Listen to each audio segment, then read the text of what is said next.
Hey everyone, welcome to Area 616. At the San Diego Comic-Con, Marvel finally confirmed that Iron Fist is getting a Season 2, officially announcing that, and that Daredevil Season 3 had officially started production. I did a video on Iron Fist Season 2 last Monday, so today I figured why not do a similar video on 4 things that need to happen in Daredevil Season 3. Usually I try and do these videos whenever the seasons are announced, but for whatever reason I didn't do it for Daredevil Season 3, so I'm doing it now. But without further ado, let's get started. 4. Kirsten Mcduffie. Kirsten Mcduffie is a more recent addition to the Daredevil mythos, introduced during Mark Waid's award-winning run on Daredevil. She's a San Francisco lawyer with an attitude who ended up filling in for Foggy at Nelson and Murdoch when he underwent treatment for cancer. She eventually ended up opening a law firm with Matt Murdock, and the two even dated for a while. Obviously, they'd probably have to change a good bit about Kirsten for the show, like her being in San Francisco. The way Matt talks about Hell's Kitchen here, I can't see him leaving it anytime soon. But perhaps she could be a lawyer working with or against Nelson and Murdoch on some case before ending up befriending them. I don't see Foggy going through the whole cancer thing, at least not anytime soon. But maybe in Season 3 they'll start Nelson and Murdoch back up with a new member of the team, Kirsten Mcduffie. Daredevil Season 3's looking to be very dark and somber, so I think Kirsten's personality would offer a great sense of comedic relief for the show. 3. Back to bite you. There are 2 people Matt seems to be heading for a collision with, Owlsley and Melvin Potter. Owlsley first.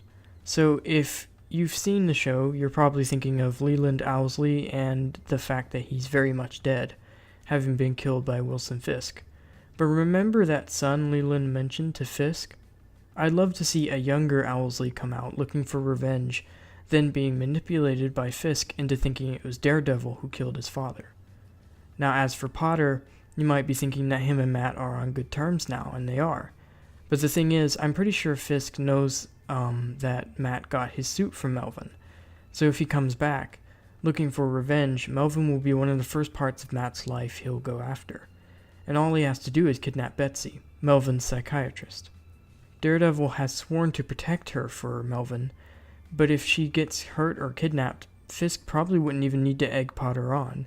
In his eyes, Daredevil broke his promise, bringing him to put together that suit he's been working on for the last 2 seasons, and coming after Matt full force. It'd be brutal and tragic, and it would cut Daredevil off from his armor, a major source of protection for him, which would lead into 2. Born Again. This is an extremely iconic Daredevil storyline by Frank Miller that sees Fisk systematically destroy Matt Murdock's life, driving him pretty much insane. In Daredevil Season 2, when Matt Murdock meets Fisk in prison, they end up getting into a bit of a fight, leading to Matt instinctively landing a punch on Fisk. Later, Fisk feels the cut Matt's punch left, and asks to see his papers on Murdock. Clearly, this seems to be implying that Fisk is beginning to figure out that Matt Murdock is Daredevil. And if he finds that out, that means big trouble for Matt. In the Born Again storyline, everything from Matt's home to his financial standing to his reputation is torn to the ground by Wilson Fisk, which is definitely how I see this going in the show. If Fisk is going after Murdock, he isn't just going to kill him, he's going to humiliate him. He's going to ruin every aspect of his life, just like Murdock did his, and then, only then, will he kill him. This is the perfect storyline for Netflix to adapt, and they've pretty much set it up. I mean, if the Owl's son comes in, he would help with the financial bits. Melvin would not only dishearten Matt, but he'd cut off his source of protection. It'd be perfectly brutal. Just imagine seeing this iconic image recreated in the show.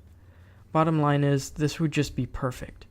In the story, Fisk hires Nuke to go on a rampage across Hell's Kitchen in order to draw Daredevil out of hiding.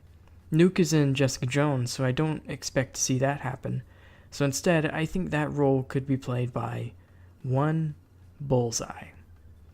Bullseye is one of Daredevil's most vicious enemies. In the comics, he was responsible for killing not 1 but 2 of Daredevil's lovers, including Elektra and Karen Page.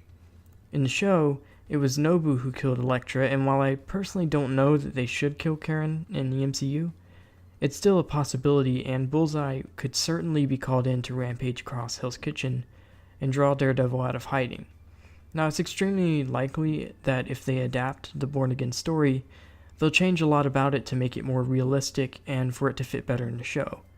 So the rampage bit might not even be in it. But I do still think Bullseye could serve a large role in not just this season, but future seasons of Daredevil as well. On top of all that, he's worked with the MCU Fisk before. Remember the sniper in Daredevil Season 1? It's been confirmed that was Bullseye. So I think it's very likely we're going to get Bullseye in Daredevil Season 3. We'll probably get a confirmation on more of the story and characters for Season 3 at the New York Comic Con this fall. But what do you guys think? What would you like to see happen in Daredevil Season 3? Let me know all your thoughts and theories in the comments below. Thanks for watching, and I'll see you all next time.